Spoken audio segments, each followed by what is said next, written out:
মৰমৰ ছাত্ৰ-ছাত্ৰীসকল আমি যেহেতু প্ৰজ্ঞান বৃত্তি পৰীক্ষাৰ কাৰণে প্ৰস্তুতি চলাই আছো আৰু চতুৰ্থ শ্ৰেণী আৰু পঞ্চম শ্ৰেণী দুয়োটা শ্ৰেণীৰ বাবে গণিত বিষয়টো মই তোমালোকক শিকাই আছো প্ৰজ্ঞান বৃত্তি পৰীক্ষাক টাৰ্গেট কৰি পেলাই আৰু আমি যিখন এখন পেপাৰ কৰি আছো এই পেপাৰখন আসলতে এই বৰ্ষৰ অৰ্থাৎ 2025 বৰ্ষৰ সফুৰা বৃত্তি পৰীক্ষাৰ চতুৰ্থ আৰু পঞ্চম শ্ৰেণী দুইটাৰে অৰ্থাৎ সফুৰা বৃত্তি পৰীক্ষাত চতুৰ্থ আৰু পঞ্চম শ্ৰেণী দুইটাৰ কাৰণে একখনে পেপাৰ থাকে আৰু এটা কথা তোমালোকক কৈ দিছো যে এনেকুৱা প্ৰতিযোগিতামূলক পৰীক্ষাসমূহত চতুৰ্থ আৰু পঞ্চম শ্ৰেণীত প্ৰায় একে ধৰণৰ গণিতৰ প্ৰশ্ন আহে সেইকাৰণে মই তোমালোকক একেলগে পঢ়াই আছো সো চতুৰ্থ আৰু পঞ্চম শ্ৰেণীৰ ছাত্ৰ-ছাত্ৰীসকলে তোমালোকে মনোযোগেৰে চোৱা ভিডিঅ'সমূহ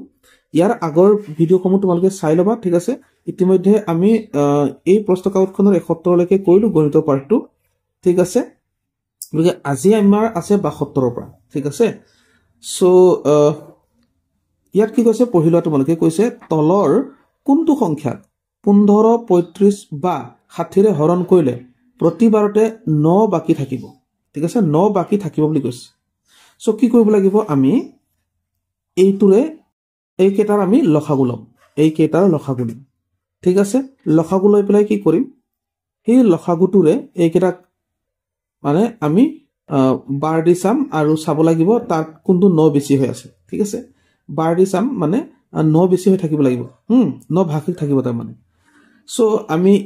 কেনেকৈ কৰিম তোমালোকে মন দি চোৱা মই এটা কথা কৈছিলো ইয়াৰ আগৰ ভিডিঅ'ত কৈছিলো যে গুণিতকেৰে যিবোৰ সংখ্যা বাৰ যায় উৎপাদকেৰে সেইবোৰ সংখ্যা বাৰ যায় সেইকাৰণে এই কেইটাৰ আমি লসাগু লবলৈ গৈ আছো লসাগুটোৰে যিটো সংখ্যা বাৰ যাব না সেই সংখ্যাটো এই কেইটাৰেও বাৰ যাব এই কেইটা উৎপাদক হ'ব না এই কেইটাৰেও বাৰ যাব সেইকাৰণে এই কেইটা লসাগু লবলৈ গৈ আছো সো এই কেইটা লসাগু কিমান হ'ব চোৱা লসাগু কেনেকৈ লবা লসাগু ললে এনেকৈ 15 লিখিলা তাৰ পিছতে 35 লিখিলা কাৰ লসাগু লবা আৰু মানে এনেকৈ লিখি ল'ব লাগে তাৰ পিছত এটো আমি বাহিৰত মৌলিক সংখ্যাৰে বাৰ দিব লাগে যেনে কিহেৰে দিম 5 ৰে 5 টো মৌলিক সংখ্যা 5 3 গুণ 15 5 7 গুণ 35 আৰু 5 12 60 তাৰপিছত আকৌ কিহেৰে বাৰ যাব 3 ৰে যাব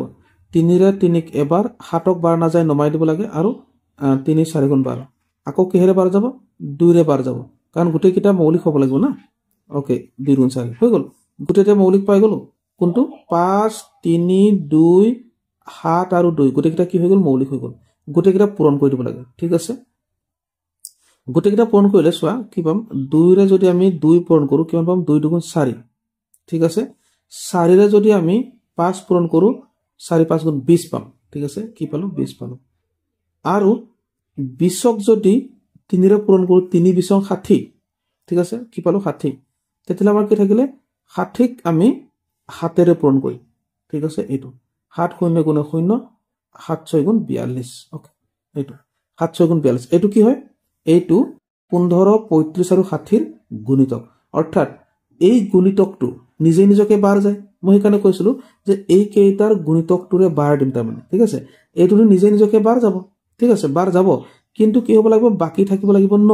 9 বাকি থাকিবলৈ হলে কি কৰিব লাগিব 9 বাকি থাকিবলৈ হলে 420 টো 420 ৰে বাৰ যাব কিন্তু 9 বাকি থাকিবলৈ হলে 9 এটা বেছি হ'ব লাগিব না অৰ্থাৎ আমি 420 এইটো 420 ওকে 420ক আমি 9 ৰ লগত যোগ কৰি দিম তেতিয়া কি হ'ব 429 ঠিক আছে এটা বুজি পালানে 429 উত্তৰ হল কিয় হল কাৰণ চোৱা মই কৈছো যে এই কেইটাৰ গুণিতকটোৰে আমি বাৰ দি চাম আমি এইটোক যদি গুণিতকটোৰে বাৰ দি চাও কি হ'ব 9 বাকি থাকিব ঠিক আছে আৰু মই কৈছিলো যে গুণিতকৰে যিবোৰ সংখ্যা বাৰ যায় উৎপাদকৰেও বাৰ যাব সো এই কেইটাৰ গুণিতকৰে যদি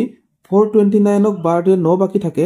তেতিয়া 15 ৰে বা 35 ৰে বা 60 ৰে বাৰ দিলেও প্ৰত্যেক বাৰতে 9 বাকি থাকিব ঠিক আছে এটো তোমালোকে মনত ৰাখা মই এটা কথা বাৰে বাৰে কৈ আছো যে গুণিতকৰে যিবোৰ সংখ্যা বাৰ যায় উৎপাদকৰে সেই সংখ্যাবোৰ বাৰ যায় হেতু তোমালোকে মনত ৰাখিবা ঠিক আছে ওকে সো নেক্সট আহিলো ইয়াত কৈছে লৰা এজনে যদি 2 বিয়োগ 1 সমান 0 3 বিয়োগ 2 সমান 0 আৰু 5 বিয়োগ 3 সমান 1 লিখে তেন্তে 10 বিয়োগ 1ৰ মান কি লিখিব ঠিক আছে গৰিকে চোৱা তোমালোকে ভালকে মন দি চোৱা 2 বিয়োগ 1 কি লিখিছে 2 বিয়োগ 1 লিখিলে 0 ঠিক আছে মানে কি হ'ব লাগিছিল 1 কি হ'ব লাগিছিল 1 হ'ব লাগিছিল লিখিলে কি 0 লিখিলে ওকে তাৰ পিছতে আকৌ 3 বিয়োগ 2 3 বিয়োগ 2 কি হ'ব লাগিছিল 3 বিয়োগ 2 কি লিখিলে 0 হ'ল 0 লিখিলে কিন্তু হ'ব লাগিছিল কি 3 বিয়োগ 2 1 হ'ব লাগিছিল ঠিক আছে আকৌ ইফালে চোৱা 5 বিয়োগ 3 ঠিক আছে কি লিখিলে 1 লিখিলে হ'ব লাগিছিল কিমান হ'ব লাগিছিল 2 অৰ্থাৎ আমি যদি চাওঁ ইয়াৰ পৰা 1 কমাই দিলে 0 পাওঁ ইয়াৰ পৰা 1 কমাই দিলে 0 পাওঁ ইয়াৰ পৰা 1 কমাই দিলে 1 পাওঁ ঠিক আছে ওকে সো আমি কি কৰিব লাগিব এতিয়া যদি আমি চাওঁ 10 ৰ পৰা যদি 1 বিয়োগ কৰো ঠিক আছে 10 ৰ পৰা 1 বিয়োগ কিমান পাব লাগিব 10 ৰ পৰা 1 বিয়োগ কৰি আমি 9 পাব লাগিব সো ইয়াৰ পৰা 1 কমাই দিলে লিখিব লাগিব এতিয়া 8 গতিকে উত্তৰটো কি হ'ব অপচন ক হ'ব বুজিব পাৰিলানে 1 কমাই লিখিলে যেটো পাব লাগে তাতকে 1 কমাই লিখিলে তাৰ মানে সো 2 ৰ পৰা 1 বিয়োগ কৰিলে আমি 1 পাম 1 কমাই দিলে 0 পাই গলো 3 ৰ পৰা 2 কমাই দিলে 1 পাম আকৌ 1 ৰ পৰা 1 কমাই দিলে 0 5 ৰ পৰা 3 কমাই দিলে আমি 2 পাম 2 ৰ পৰা 1 কমাই দিলে 1 পালো গতিকে 10 ৰ পৰা যদি আমি 1 কমাই দিও 9 পাম গতিকে 9 ৰ পৰা 1 কমাই লিখিলে 8 পাম গতিকে হেতু তোমালোকে চাব লাগিব যদি বুজিবৰ কাৰণে অসুবিধা পাইছা অকমান ৰিভাইজ কৰি চোৱা নিশ্চয়কৈ বুজি পাবা ঠিক আছে নহলে কমেন্ট কৰিবা অন্য ভিডিঅত মই কভাৰ কৰিম ওকে নেক্সট চোৱা কৈছে তলৰ কোনটোৱে 12 পূৰণ 7 ৰ মান বুজাব ঠিক আছে 12 পূৰণ 7 ৰ মান সো আমি যদি চাওঁ তলৰ কোনটোৱে বুজাব চোৱা এটো 3 4 গুণ 12 পূৰণ 7 এটোটো বুজাবই 3 2 গুণ 6 6 7 গুণ 42 নহব ঠিক আছে এটোটো নহবই এটো নহব ঠিক আছে তোমালোকে এটা কাম কৰিব পাৰা এইটা পূৰণ কৰি দিয়া 7 ৰে দুটা পূৰণ কৰি দিয়া 7 2 গুণ 14 7 গুণ 7 8 84 পালো কেন পালো 84 পালো ওকে এতিয়া 84 আমি এই কেটা কোনটো পূৰণ কৰিলে 84 পাম এটো চালেও হ'ব তেনেকৈ চাব পাৰা গতিকে আমি অপচন ক প্ৰথমটো এইটো যদি পূৰণ কৰো আমি 84 পাই যাম ঠিক আছে 3 4 গুণ 12 12 ৰে 7 পূৰণ কৰিলে 84 গতিকে এইটো শুদ্ধ উত্তৰ ওকে নেক্সট ইয়াত চোৱা 0.1 into 0.1 into 0.1 into 0 ৰ মান তোমালোকে এটা কথা মনত ৰাখিবা সদায় শূন্যৰে তুমি যিকোনো সংখ্যাক পূৰণ কৰা যিকোনো সংখ্যা 10 15 20 100 1000 যিয়ে নহওক যাকে পূৰণ নকৰা সদায় কি হ'ব শূন্য হ'ব এটো মনত ৰাখিবা ঠিক আছে শূন্যৰে তুমি যাকে পূৰণ নকৰ কিয় সদায় শূন্য হ'ব গতিকে ইয়াৰ উত্তৰটো কি হ'ব অপচন গ টো হ'ব কাৰণ এই শূন্যৰে এই কেটা পূৰণ হৈছে ঠিক আছে যোগ বি হলে কথাটো বেলেগ মই পূৰণৰ কথা কৈছো ওকে নেক্সট আহিলো চোৱা ইয়াত কৈছে খাৰী এটাত নৱ আগফাল আৰু পিছফালে দুয়ো ফালৰ পৰা 17 সংখ্যক স্থানত আছে খাৰীটোত মুঠতে কিমানজন মানুহ আছে চোৱা খাৰী এটাত নৱ আগফাল আৰু পিছফালৰ পৰা যেনে আমি ইয়াৰ পৰা যদি হিচাপ কৰো 1 2 3 এনেকে জানিবা এনেকে ডট ডট ডট ৰবা দে ভাগ কৰি দিছো ওকে ইয়াৰ পৰা আৰম্ভ হৈছে 1 2 3 4 এনেকে জানিবা খাৰী এটাত আছে হা ওকে ইয়াৰ পৰা খাৰী এটাত আছে তাৰপিছত ইয়াতে জানিবা নৱ জানিবা এইখিনিতে আছে ধৰি লৈছো এটো হৈছে আমাৰ নৱ ঠিক আছে নৱ আৰু তাক যদি ইয়াৰ পৰাও হিচাপ কৰা যায় না হি কে নম্বৰত পৰে 17 নম্বৰত পৰে আৰু ইয়াৰ পৰাও যদি হিচাপ কৰা যায় তেতিয়া হলে 17 নম্বৰতে পৰে তেতিয়া হলে খাৰীটোত মুঠ কিমান আছে মানুহ ঠিক এইটো সুধিছে ইয়াত এটা কথা তোমালোকে মন কৰা ইয়াৰ পৰা যেতিয়া হিচাপ কৰিছে নৱ 17 নম্বৰত পৰিছে আৰু ইয়াৰ পৰা হিচাপ কৰিছে নৱ 17 নম্বৰত পৰিছে অৰ্থাৎ নৱক দুবাৰ হিচাপ কৰিলো আমি হা গতিকে আমি যদি এটা ফালৰ পৰা চাওঁ চোৱা আমি যদি এটা ফালৰ পৰা চাওঁ ঠিক আছে এইটো 17 আহিলে আমি যদি ইয়াৰ পৰা যদি চাওঁ এইটো নৱ 17 নম্বৰ আহিলে তেতিয়া এইফালে কিমান থাকিলে 16 এইফালৰ পৰা কিমান এইটো 17 ঠিক আছে গতিকে এইফালে 17 আহিলে এইফালে 16 আহিলে বা উল্টা ফালৰ পৰা যদি চাওঁ ইয়াৰ পৰা যদি চাওঁ তেতিয়া এইফালে ইয়ালৈকে 17 হল এইফালে কিমান থাকিব 16 থাকিব অৰ্থাৎ খাৰীটোত মুঠতে কিমান আছে খাৰীটোত মুঠতে 16 যোগ 17 আছে হয়নে 7 আছে 13 2 কে 3 33 জন আছে বুজি পাইলা কেনেকৈ কৰা হৈছে ইজি ওকে নেক্সট হোৱা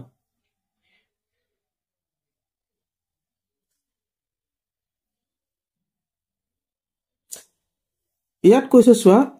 প্ৰকৃত ভগ্নাংশ এটাৰ মান সদায় চোৱা প্ৰকৃত ভগ্নাংশ মানে কি অকমান বুজি লোৱা ঠিক আছে মই কাৰণে কৈছো তোমালোক কেৱল মই গণিতৰ প্ৰশ্নৰ উত্তৰবোৰ কৈ দিয়া নাই তোমালোক কনসেপ্টটো বুজাই আছো ঠিক আছে সেইকাৰণে তোমালোকে মনোযোগেৰে চাবা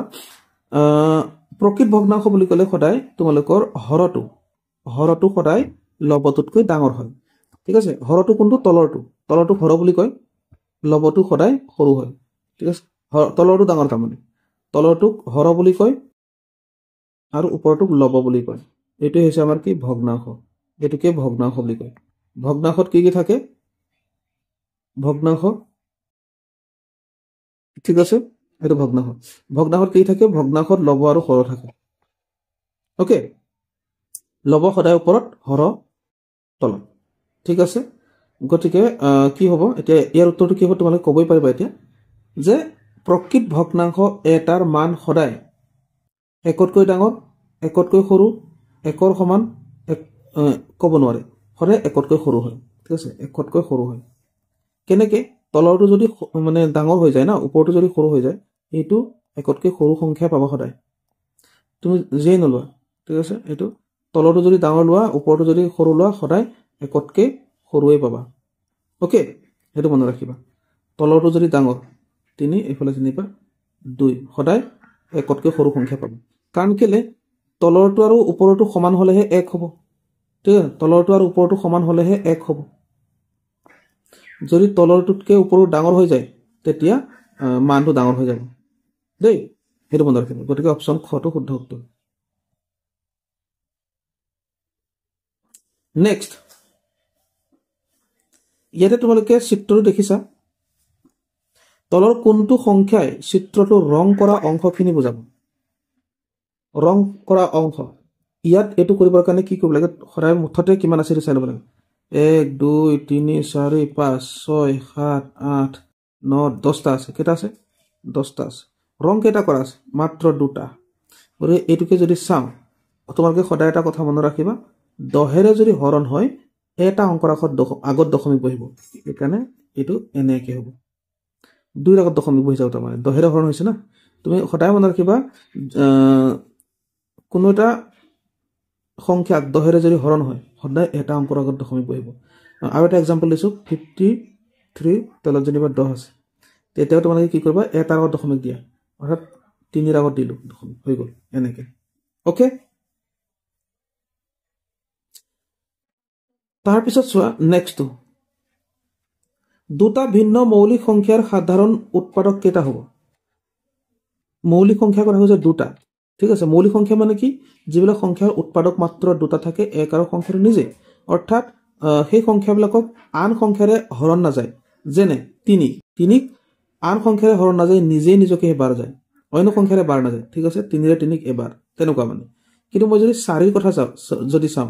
4 টো মৌলিক সংখ্যা নহয় কাৰণ 4 টো অন্য সংখ্যাৰে বাৰ যায় যেনে 2 ৰে 4 দুবাৰ যায় 4 ৰে 4 নিজে নিজকে বাৰ যায় এটোটো যায় কিন্তু বেলেগ সংখ্যাৰো বাৰ গল নহয় সেইকাৰণে এটো কি হল এটো মৌলিক সংখ্যা নহল গতিকে তোমালোকে গম পালা এটা মৌলিক সংখ্যা কি মৌলিক সংখ্যা নিজে নিজকে বাৰ যায় আন সংখ্যাৰে বাৰ না যায় একৰ কথাটো বাদ দিলো একেৰে সব সংখ্যাই বাৰ যায় ঠিক আছে গতিকে এই দুটা ভিন্ন মৌলিক সংখ্যাৰ কথা কৈছে যেনে এটা ললো 3 এটা ললো যেনিবা 7 এহেতৰ সাধাৰণ উৎপাদক অৰ্থাৎ এহেত দুইটাকে বাৰ যোৱা সংখ্যাৰ কথা কৈছে এহেত দুইটাকে বাৰ যোৱা যদি সংখ্যা আছে একহে আছে দুইটাকে বাৰ যোৱা 3 এ 3 বাৰ যায় 7ক বাৰ না যায় 7 ৰে 7ক বাৰ যায় 3ক বাৰ না যায় তেনেকুৱা কথাটো সেইকাৰণে দুইটাকে বাৰ যোৱা সংখ্যা এটাহে এটো হৈছে 1 গতিকে দুটা ভিন্ন মৌলিক সংখ্যাৰ সাধাৰণ উৎপাদক কেটা হ'ব এটাহে হ'ব ঠিক আছে বুজি পাইছা ওকে নেক্সট